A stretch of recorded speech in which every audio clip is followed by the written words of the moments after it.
ओम नमो नारायण।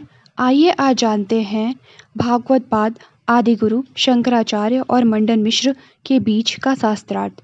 जैसा कि हमने इससे पहले वाले वीडियोस में देखा, आचार्य शंकर आकाश मार्ग से आंगन में उतरकर दोनों मुनियों जैमिनी तथा व्यास जी का अभिनंदन किया और दोनों मुनियों ने भी सहर्ष अभिनंदन किया। मंडन मिश्र स्वयं कर्मकांड के बड़े रसिक थे।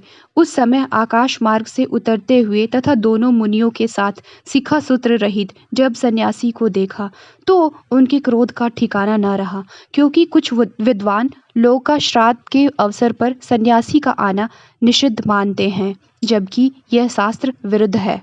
मंडन मिश्र ने क्रोध भरी दृष्टि से यतीन्द्र शंकर की ओर देखते हुए कहा, कुतो मुंडी अर्थात हे मुंडी कहाँ से आए।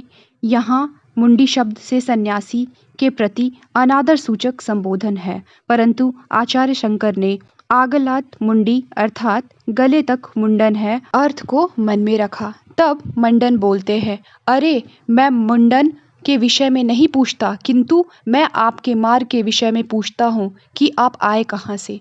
आचार्य ने मुस्कुराते हुए कहा, कौन से मार्ग। मंडन मिश्र ने चिढ़कर बोला, त्वन माता मुंडा अर्थात मार्ग ने मुझसे उत्तर दिया कि तुम्हारी माता मुंडा है। आचार्य शंकर स्वामी कहते हैं, बहुत ठीक, इत्याह तथैव ही अर्थात तुमने ही मार्ग से पूछा है, इसीलिए वह उत्तर भी तुम्हारे लिए ही होगा, अर्थात तुम्हारी माता मुंडा सन्यासिनी है, हमारी माता नहीं। आचार्य के वचन को सुनकर मंडन मिश्र ने कहा, क्या तुमने सुरा अर्थात मदिरा पी है। मदिरा पीने वाला ही इस प्रकार की बातें करता है।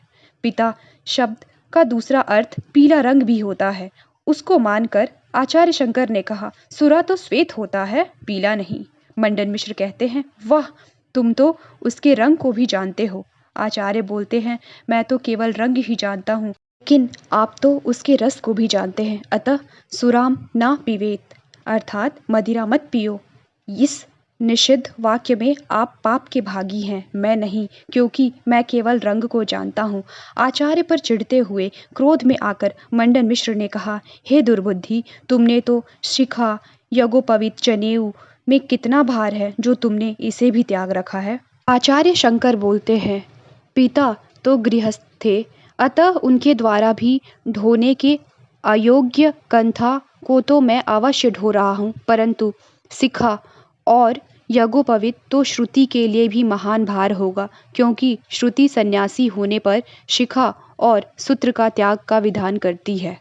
ब्रह्मचार्य आश्रम से, गृहस्थ आश्रम से अथवा वानप्रस्थ आश्रम से संन्यास ग्रहण करे।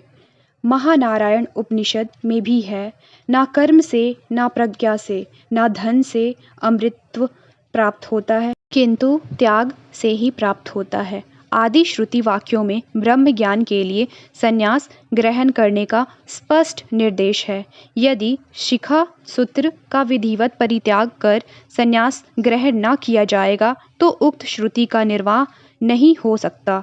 श्रुति को भार से मुक्त करने के लिए संन्यास ग्रहण करना बुद्धिमत्ता है। दुर्बुद्धि तो तुम हो जो ऐसा नहीं किए हो। आचार्य शंकर के वचन को सुन मंडन मिश्र कहते हैं, तुम यत्न से तीनों श्रौत अग्नियों को अपने घर से हटा दिया है संन्यास ग्रहण करने के कारण, अतः तुम्हें इंद्र हत्या पाप लगेगा। अग्नियों को दूर हटा देने वाला व्यक्ति इंद्र आदि देवों की हत्या करने वाला होता है। आचार्य शंकर मंडन को ललकारते हुए कहते हैं, ब्रह्म तत्व को न जानने वाला आत्महत्या को प्राप्त होता है। ब्रह्म असत है, नहीं है आदि ऐसा जानता है तो वह असत ही हो जाता है। मंडन को श्रुति प्रमाण देते हुए कहते हैं, वे लोग असूर्य कहे जाते हैं क्योंकि घोर अज्ञान अंधकार से आवृत है।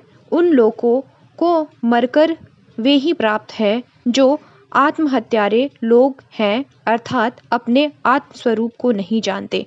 यही नहीं, स्मृतियों में भी इस अर्थ को कहा गया है, सच्चित आनंद स्वरूप।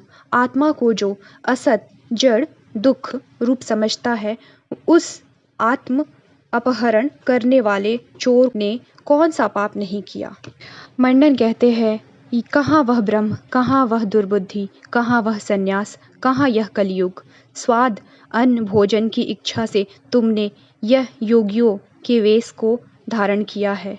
आचार्य शंकर कहते हैं, कहाँ स्वर्ग और कहाँ दुराचार, कहाँ अग्निहोत्र और कहाँ कलियुग।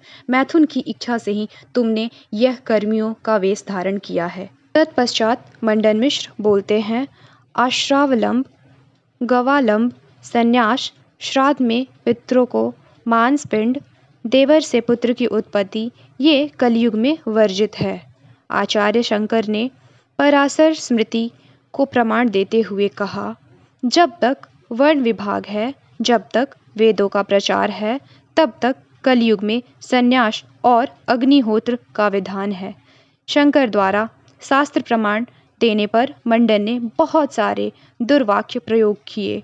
मंडन द्वारा क्रोध के अहंकार सहित वचन कहे जाने पर आचार्य शंकर उन वाक्यों का उत्तर बड़ी सुंदर रीति से कौतूहल से दे रहे थे। मंडन मिश्र को क्रोधपूर्ण वचन बोलते हुए देख जैमिनी मुनि मुस्कुरा रहे थे। तब भगवान व्यास ने कहा, हे वत्स, तीनों प्रकार से ऐष्णव का परित्याग करने वाले तथा आत्म तत्व को जानने वाले ऐसे सन्यासी के प्रति तुम दुर्वचन बोल रहे हो। यह अनिंदित आत्माओं का आचरण नहीं है, अर्थात क्या यह आचरण तुम्हारे अनुरूप है? व्यास मुनि ने नरो नारायण भवेत, अर्थात यह अतिथि स्वयं विष्णु भगवान है, ऐसा जानकर तुम्हें इन्हें शीघ्र निमंत्रण देना चाहिए। ऐसा शिक्षा देकर, जल का आचमन आदि देकर व्यास के ज्ञानानुसार शास्त्रवत मंडन मिश्र ने आचार्य शंकर की पूजा कर भिक्षा के लिए निमंत्रण दिया। इसके पश्चात आचार्य शंकर बोलते हैं, हे सौम्य, मुझे साधारण अन्न की भिक्षा में कोई आदर नहीं है। मैं विवाद रूप भिक्षा लेने की इच्छा से आपके पास आया हूँ, परंतु शर्त यह है कि परस्पर शिष्य रूप से भिक्षा देना स्वीकार करनी चाहिए, अर्थात जो पराजित होगा वह एक दूसरे का शिष्य बन जाएगा। इसके आगे का हम कल जानने की कोशिश करेंगे। आशा करती हूँ आपको ये वीडियो पसंद आया हो। ओम नमो नारायण। हर हर महादेव।